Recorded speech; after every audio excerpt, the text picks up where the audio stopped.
女孩被迫穿着泳衣在小路上游离，看到路边有车就远远的绕开，生怕被人看到她的惨状。突然，一个满头鲜血的女孩爬了出来，随后出来一个男人，抬手就把女孩薅起来，接着塞进车里。听到汽车发动的声音，他慌张地挡住身体往路边靠去，没成想汽车竟然停了下来。女孩用力地拍打窗户求救，她害怕地站在原地不敢直视，因为司机此时正打量着她。好在男人并没有对她下手的意思，反而拿出毛毯扔在地上。女孩感激地和男人挥手告别，完全无视求救的女孩，因为她的惨状全拜女孩所赐。女孩名叫胖妞，因身材肥胖常常遭到同龄人的欺凌，每次游泳只敢在下午1点的时候前往，因为只有在这个时间泳池里没人。没成想就在她下水的时候，一个男人从水里冒了出来，这一幕刚好被曾经的好友看见，他们出言羞辱胖妞，一气之下她跳到了水里。等她露出水面时，男人已经离开了这里。突然一个网都扣在她的头上，迪亚等人想要把她按在水里戏弄，情急之下胖妞只好潜入水底，殊不知一具尸体被绑在下面。好在她闭眼前游没看到这一幕，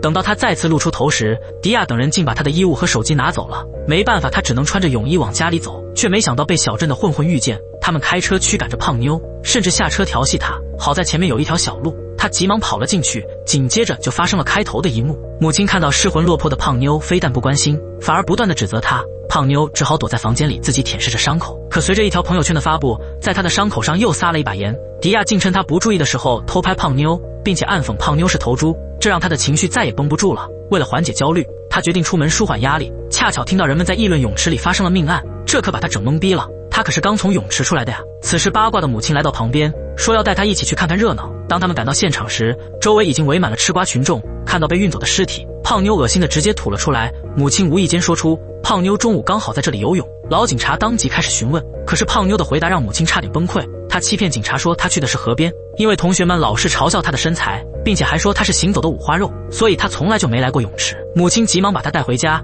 殊不知凶手正开车跟着他们。回到家的父母并没有安慰胖妞，反而扔给她一份水果沙拉，命令她以后必须减肥。他们根本不在乎女孩的感受，只要他们不会成为小镇的笑柄就行。就在这时，迪亚的母亲找上门询问女儿的去向，却被母亲硬生生赶了出去。就是她的女儿嘲笑胖妞，接着扭头把矛头又对准胖妞，埋怨她没出息，把她也赶到了房间里。回到房间的胖妞却想起来一件重要的事，她的手机不见了。如果被人捡到了她的手机，那她告诉警察的供词就成了伪证。她跑到楼下顺走了父亲的手机，再次来到白天走过的小路，一边拨打电话一边寻找手机。岂料在地上发现了一件让她头皮发麻的东西，一枚被撕扯下来的指甲盖。可是相比于母亲的责骂，她还是选择继续寻找手机。岂料凶手的车就停在旁边。此时胖妞已经找到了树林深处，在一个破旧的房子前发现了她的背包。就在她捡起来的时候，一束灯光从她身后亮起，等她转身查看时却愣在了原地，竟然是白天把迪亚绑走的男人。突然附近传来汽车行驶的声音，男人拉着她直接冲进了房子里。原来是迪亚的母亲和警察，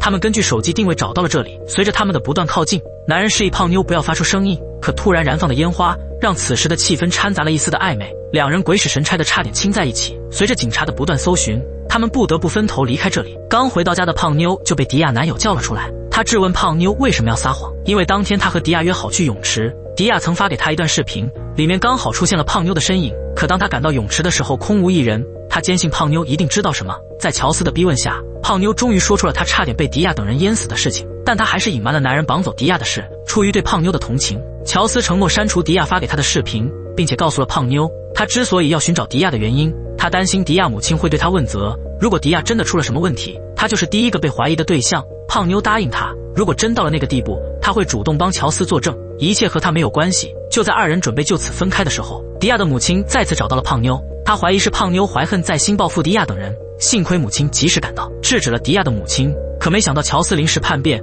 说出了胖妞当天就在泳池的事情，并且把迪亚等人试图淹死他的事情说了出来。可对方依然不依不饶，竟对着胖妞动手逼问。见此情景，母亲和对方扭打在一起，殊不知男人正在远处看着这一切。警察再次询问胖妞当时的情况，迫于压力，他终于说出了真相。不过他还是隐瞒了男人的事情，殊不知男人已经跑到了他的房间，刚好被胖妞的父亲发现。男人一锤头打晕了父亲。回到家的母女二人浑然不知楼上发生的一切。母亲和胖妞爆发了激烈的争吵，并且拿出一件带血的衣服，质问他为什么背包里会有迪亚的衣服。面对母亲的责备，他终于忍不住对母亲咆哮。就在母亲抬手准备打他的时候，男人及时出现，抓住了母亲的手，一巴掌抽晕了他，转身带着胖妞离开了这里。上车后，胖妞才发现男人车里的东西都是他以前丢弃的。这时候他才明白男人为什么要对他这么好，男人害羞的急忙把柜子关上，却没想到路上出现一头公牛，径直的撞了上去，胖妞当场被撞晕。男人吃力的把胖妞抱回家里，看着受伤的他，男人的内心紧张不已，急忙出门为胖妞买药。